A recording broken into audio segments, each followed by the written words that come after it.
बिस्मिल्लाहिर्रहमानिर्रहीम अस्सलामुअलैकुम everyone, welcome to आमनाज़ hub.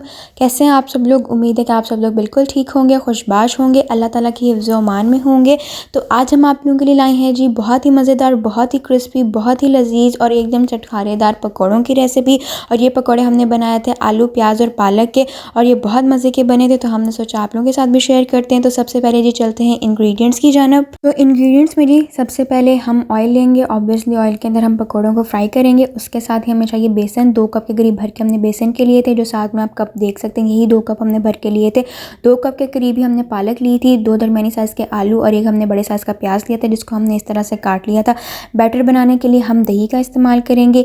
1 teaspoon के करीब हमें चाहिए लाल मिर्च पाउडर, 1 टेबलस्पून हमें चाहिए सूखा हुआ धनिया, 1 टीस्पून के करीब ही हमें चाहिए रेड चिली फ्लैक्स हम लेंगे, 1 टीस्पून हम लेंगे अजवाइन, और 1 टेबलस्पून के करीब भर के हम लेंगे ज़ीरा, और उसके साथ नमक आप अपने जायके के हिसाब से कम या ज़्यादा ले सकते हैं। और उसके बाद 1 टीस्पून के करीब भर के हम लेंगे सूखी हुई मेथी। उसके साथ ही हम धनिया का इस्तेमाल करेंगे, और हमें चाहिए 4 से 5 हरी मिर्चें। तो बिस्मिल्लाह पढ़ के जी शुरू करते हैं। सबसे पहले बैटर बनाएंगे। एक बाउल लेंगे, बेसन डालेंगे, और बेसन के साथ इसके बीच में हम धनिया शामिल कर देंगे। उसके बाद आलूओं की कटिंग करेंगे, और आलू हमने इस शेप में लंबे लंबे से काट लिया। आप जिस तरह भी चाहें काट सकते हैं। हमने लंबे लंबे इसलिए काटे थे क्योंकि प्याज भी हमने उसी तरह से काटा था।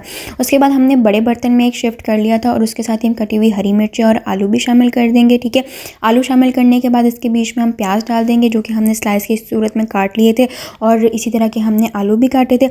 इसके साथ ही इसके बीच में हम पालक शामिल कर देंगे, जो कि हमने काट ली थी। तो अब जिसके बीच में बाकी के इंग्रेडिएंट्स शामिल करते हैं। सबसे पहले हमने ली है सूखी मेथी। इसको हम हाथ के ऊपर मसल के डालेंगे ताकि इसका बहुत अच्छा सा फ्लेवर एक्टिव हो जाए। साथ ही इसके बीच में कुटा हुआ धनिया शामिल करेंगे, कुटा हुआ ज़ीरा इसके बीच में शामिल करेंगे, और उसके साथ ही हमारे पास अजवाइन है, इसको हम मसल के डालेंगे। इसका भी स्नैक्स के अंदर बहुत अच्छा सा फ्लेवर आता है। साथ ही इसके बीच में हम कुटी लाल मिर्च शामिल कर देंगे, नमक शामिल करेंगे हस्ब जायका, और लाल मिर्च पाउडर ही हम इसके बीच में शामिल कर देंगे। तमाम इंग्रेडिएंट्स शामिल करने के बाद इसको हम बहुत अच्छे से आराम से हम स्पून से मिक्स कर लेंगे। हाथ से मिक्स करने की ऐसे ज़रूरत नहीं है, ठीक है। तो इसलिए हम इसको स्पून से बहुत अच्छे से मिक्स कर लेंगे, और इसको बहुत अच्छे से मिक्स करने के बाद इसके बीच में हम दही शामिल करेंगे।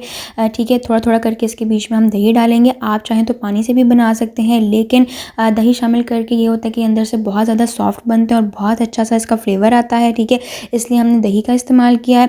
अब इसको हम बहुत अच्छे से मिक्स करते रहेंगे, और दही शामिल करने के बाद इसके बीच में हमने थोड़ा सा पानी भी डाला था, लेकिन हमने पानी का बहुत ज़्यादा इस्तेमाल नहीं किया। आप अपने हिसाब से जो भी आपको ठीक लगे आप पानी के साथ या दही के साथ इसको कर सकते हैं। तो बैटर को बहुत अच्छे से मिक्स करने के बाद जिसकी इस तरह की शक्ल निकल आएगी, और इसको हम 10 मिनट के लिए कम से कम फ्रीज़र में या फ्रिज में रख देंगे, और फिर 10 मिनट के बाद हम करेंगे इसकी बाकी की प्रोसेसिंग। तो अब यहाँ पे जी हो गया फ्राई करने का टाइम। हमने ऑयल ले लिया, फ्लेम ऑन कर लेंगे। ज़ाहिर सी बात है कि पकौड़े बनाने हैं, तो उस हिसाब से हमने ऑयल लिया है, और ये 10 मिनट के बाद हमने फ्रिज से निकाला है। तो बैटर की इस तरह की शक्ल है, और जब ऑयल हमारा गर्म हो गया तो इसके बीच में हम बैटर शामिल करेंगे। आप जिस तरह भी चाहें आप डाल सकते हैं। आप चाहें तो हाथ से डाल लें, लेकिन हम इसको स्पून से डालते हैं, और हमें इस तरह की इसकी शेप अच्छी लगती है। कुछ लोग होते हैं जो बिल्कुल गोल शेप के अंदर बनाते हैं, लेकिन हमें इस तरह की इसकी टेढ़ी मेढ़ी सी शेप अच्छी लगती है। ठीक है, आपको अपने हिसाब से जिस तरह भी सही लगे आप उस तरह से डाल सकते हैं। तो इस तरह जी एक एक करके हम पकौड़ों का बैटर शामिल कर देंगे, और जब ये थोड़ी देर तक एक साइड से पक जाएंगे तो हम इनको पलट लेंगे। हमने ऐसे नहीं करना कि एक साइड से बहुत अच्छे तरीके से पक जाएं तभी हम इनको पलटेंगे, उस तरह से इनका जायका हमें ज़्यादा अच्छा नहीं लगता। इसीलिए जब ये एक साइड से थोड़ी देर के लिए पक गए तो हमने इनको पलट लिया, दूसरी साइड से इनको हम पका लेंगे। ठीक है, और ये 3 से 4 मिनट के अंदर हमारे बहुत ही अच्छे और बहुत ही क्रिस्पी से पकौड़े तैयार हो जाएंगे। अगर फिर इसी तरह एक साइड से पकाते रहें तो ऐसा लगता है जैसे उसके बीच में थोड़े जले जले का टेस्ट आ रहा है, और इतना अच्छा फ्लेवर भी नहीं आता। इसलिए हम इसको उलट पुलट करते ही फ्राई कर लेंगे, और जब ये बहुत अच्छे से फ्राई हो गए हम फ्लेम हल्की कर देंगे और फ्रायर की मदद से इनको निकाल लेंगे, और फिर हम इन पकौड़ों को कर लेंगे जी डिश आउट। और चूँकि हमने शाम की चाय के लिए बनाए थे और सब ने ज़रा अच्छी खासी क्वांटिटी के अंदर खाने थे, इसलिए हमने और भी मज़ेदार से पकौड़े तैयार कर लिए थे। और पकौड़े जी सबको बनाने आते हैं, पाकिस्तानीज़ तो माशाल्लाह एक्सपर्ट होते हैं पकौड़े बनाने में, लेकिन इस तरीके से भी बहुत अच्छे बनते हैं, बहुत मज़े के बनते हैं। तो आप लोग भी इस तरह से बना के देखें, इंशाल्लाह उम्मीद है कि आपको पसंद आएंगे और अच्छे बनेंगे।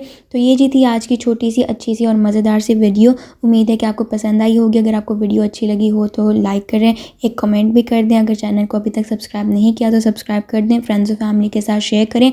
अपना और अपने प्यारों का जी बहुत ज़्यादा ख्याल रखें। नया साल आने वाला है तो नया साल की तैयारियां करें। गज़ा के लोगों को अपनी दुआओं के अंदर ख़ास शामिल रखें। फ़लस्तीन के बच्चों के लिए ज़रूर दुआएं करें। मिलते हैं अगली वीडियो में। अल्लाह हाफ़िज़।